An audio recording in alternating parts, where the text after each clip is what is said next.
and obviously just to fill you in on this second part of the two-parter.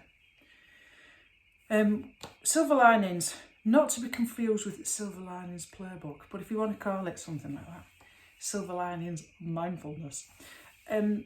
It's all about, again, this idea of living with discomfortable ease, and how we can be philosophically grounded in the midst of all this, which, as you can hear, is the power cut struck craziness. So really what this session is about, and I hope you've got a pen and paper because this is about journaling today.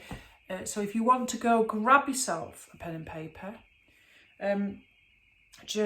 go do it now. Journaling is absolutely fantastic. I find it's another way, like mindfulness, to allow yourself to step out of the frame and to have some objective distance to your life, if that makes sense.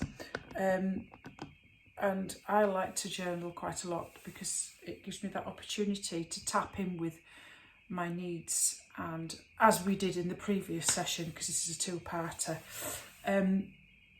finding out what really, really matters and how we can live with our values. So, because if we don't know what matters, how can we live a fulfilled life? So, finding meaning in challenge. Living deeply means connecting with yourself, and when you truly connect with yourself, you can connect with others. And this third person self-reflective nature of observing is a really good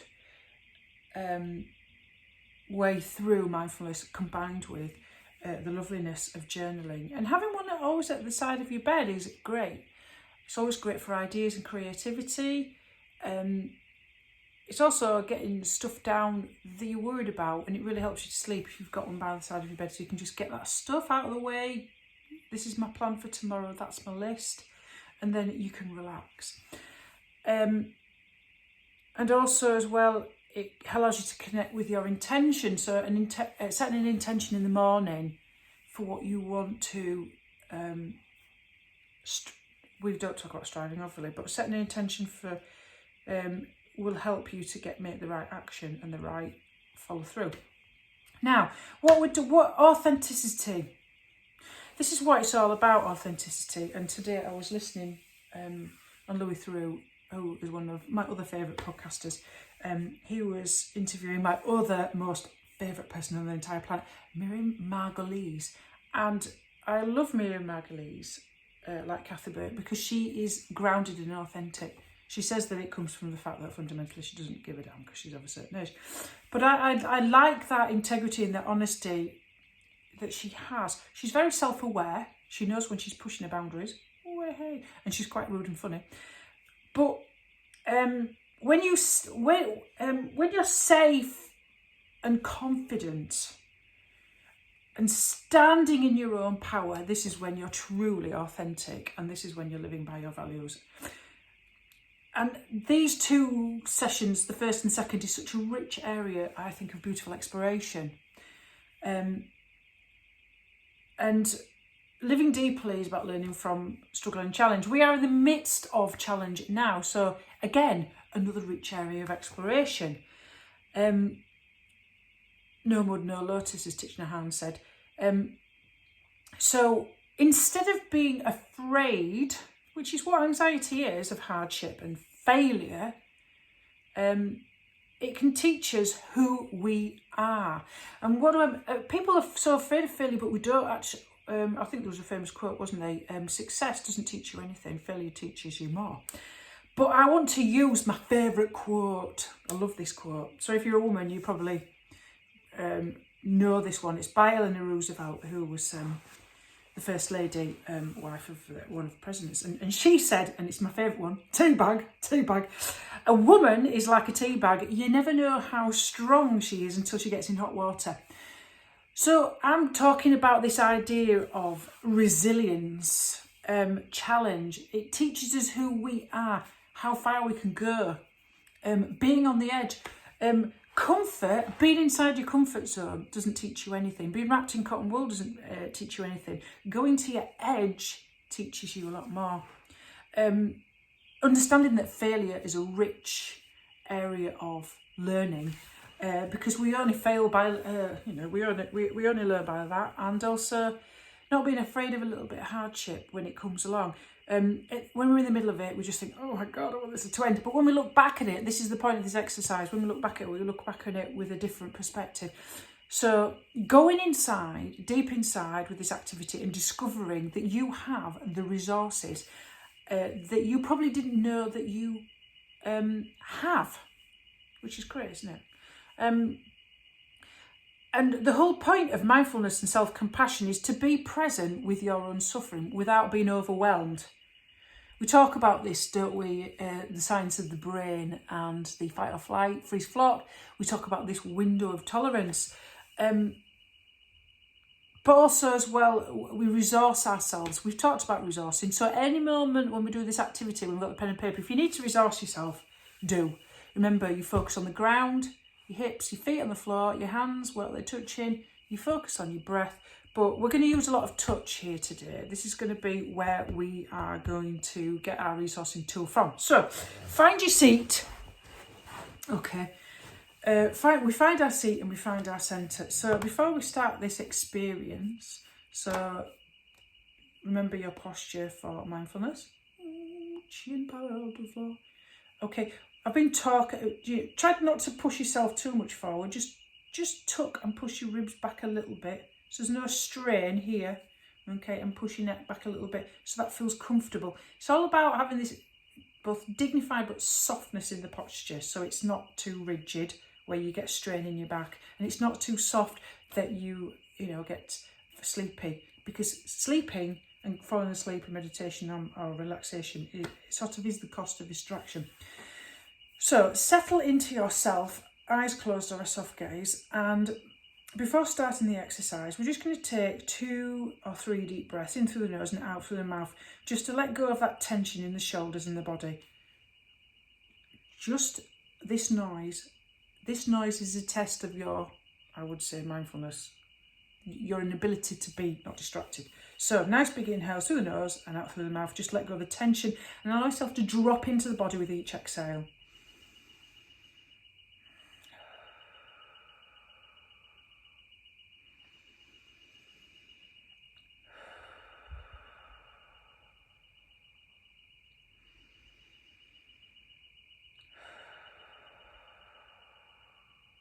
And as you drop and settle into yourself with your eyes closed or soft gaze, just place your hands, 1 hand or 2, hand on your heart, as a gesture of support or kindness. And we're just going to do a little bit of reflection as the first part of this exercise. So it involves a little bit of visualization, getting in touch with your senses, as if you're presenting yourself life as a camera, as a film. And as you connect with your heart centre and your breath, I want you to think of a past struggle. A struggle that seemed difficult at the time, not traumatic or triggering, but impossible, you thought was unable for you to bear. But something that you can look back on from this perspective, where you are right here, right now, that taught you an important lesson. And choose that event that's so far enough in the past that it's already resolved and you learnt from it. And all I want you to do is just reflect on that situation. Bring it to mind. Remind yourself of what it is.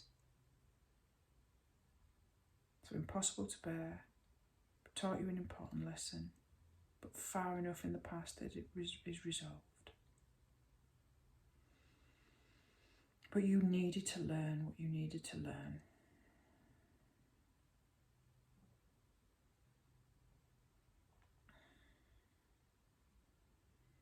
And remember your mindful focus. It's not about self-criticism or beating yourself up about anything. You know, you're looking at yourself with compassion and kindness and reflective wisdom. And when you're ready, write down that event on your paper, in your journal, with your pen. Whenever you're ready, go ahead.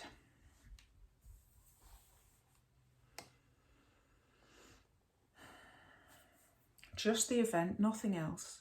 Just what happened. What was it? Not the lesson.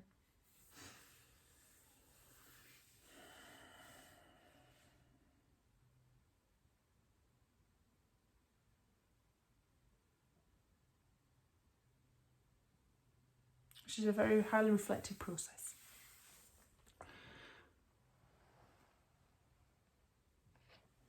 Ooh. Okay. Well, the alarm stopped, so that's good. Maybe the internet's back on. After that, let's turn the alarm off. So when you're ready, come back into your seat. Again, settle again into yourselves, hand on heart, the gesture of support and kindness. And take deep breaths if you want to settle in and down into your body. And I just want you to contemplate on that situation again. And just want you to reflect, what deeper lesson did this challenge or crisis teach you that probably you would have never have learned otherwise without it? And just contemplate that question. What deeper lesson did it teach you that you probably would never have learned? Again, keep connecting with your heart. Try to be present without being overwhelmed or self-critical.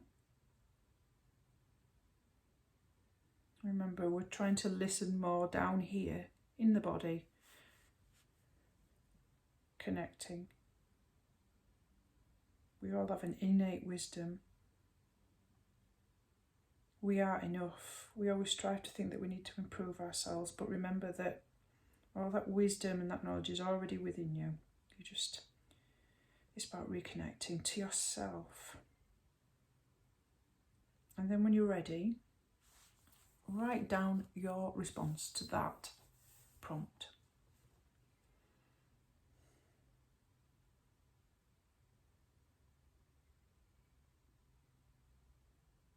So it's the lesson.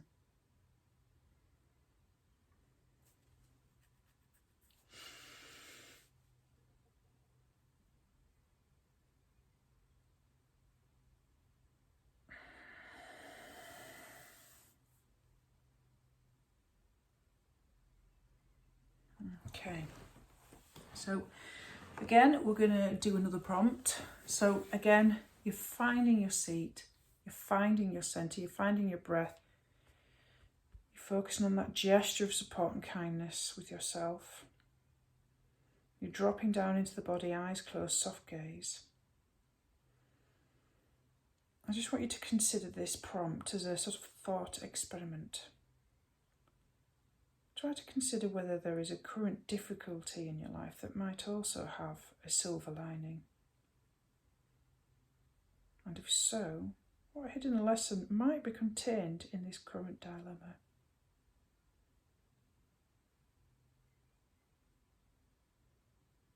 Just contemplate that question.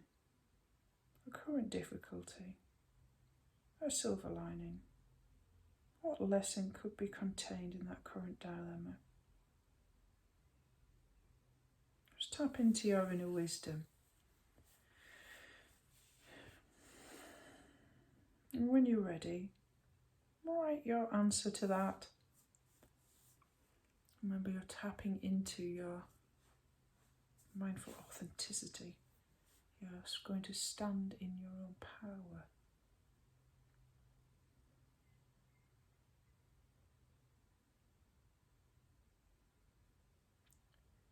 You're not the lotus today, you're the tea bag in the hot water.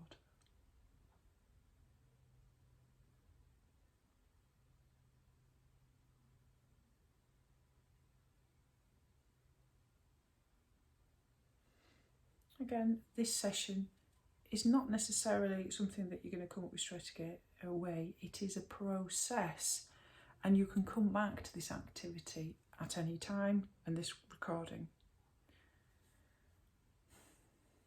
Everything's about self-discovery, isn't it?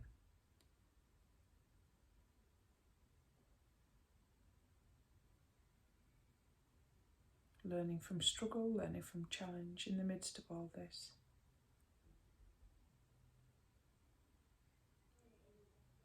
Instead of being afraid, being brave, you can do this.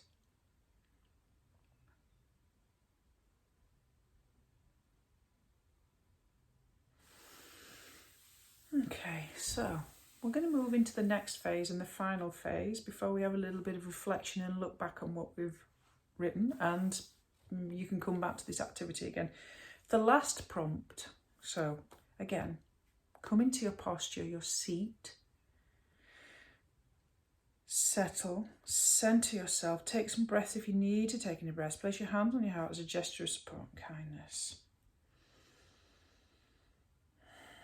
And just tap into this prompt. How might the practice of self-compassion help you to feel safe and strong in this current situation from the last prompt, so that you can learn what you need to learn?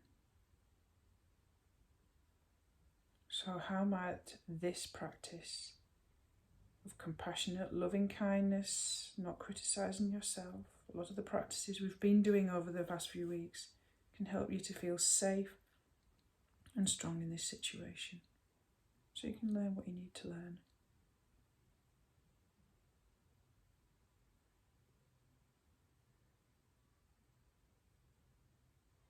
Just let that answer bubble up from your heart. It will arise if you tap into your heart centre. Go deep inside. It's you. You have the resources.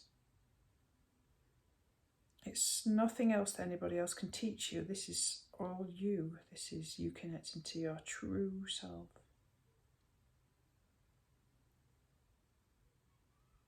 And when you're ready, write down your answer to that. It may be a few things you'd like to say.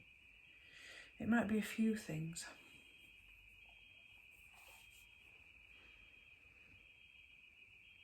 Apologies again for the alarm going off. The electricity's gone off again.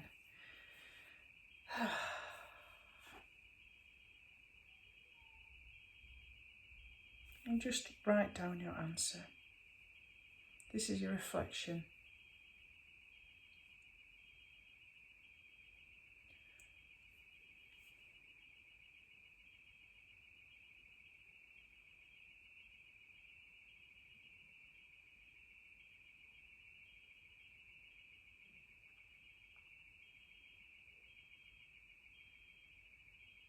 Okay. So, just to finish off this practice, it's always good to reflect back on what you've written. Just consider what the experience of this exercise has given you. Did you find potential in yourself? Did you reveal any aspects of your own self-compassion toward yourself? Could be of use.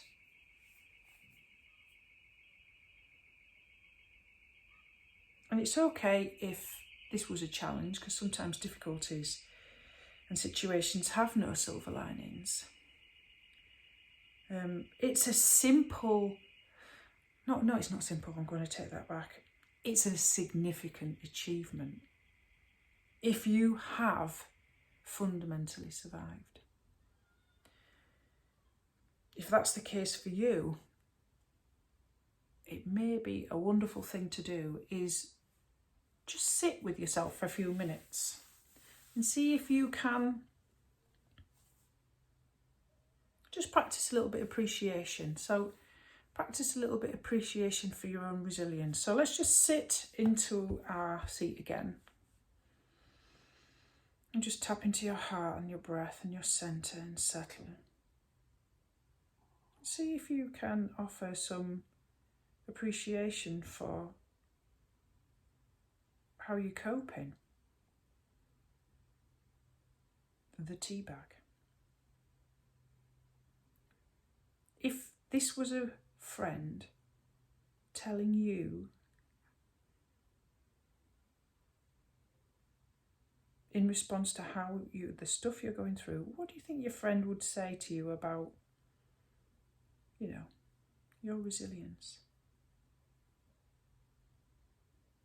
Just contemplate that.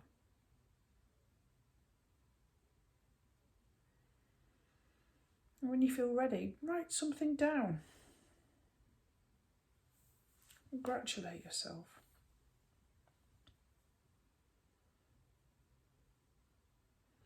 Don't worry if you cannot see the silver linings in the situation that you're in. It's completely natural. It should never ever be a forced situation, and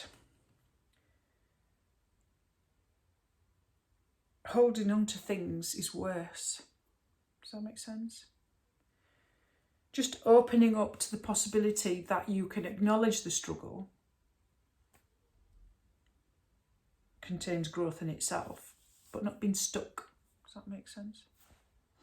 Because mindfulness, sometimes some people can be stuck in the moment because we've talked about this resisting. The more you resist, the more it persists. The more you allow, you soften towards the difficulty and you soothe with your self-compassionate meditative practice. In the way that we talk about, isn't it? God grant me the serenity to accept the things I cannot change. So leaving with that point, I wish you a lovely Monday evening. And I hope that you join me tomorrow. It's Tuesday, where we're going to do a strong yoga practice. Wednesday, mindfulness again at 6:30.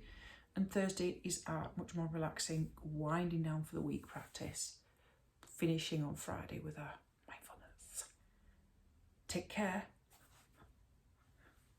I might as well ring my bell, won't I? Patty the bell. Take care and see you soon.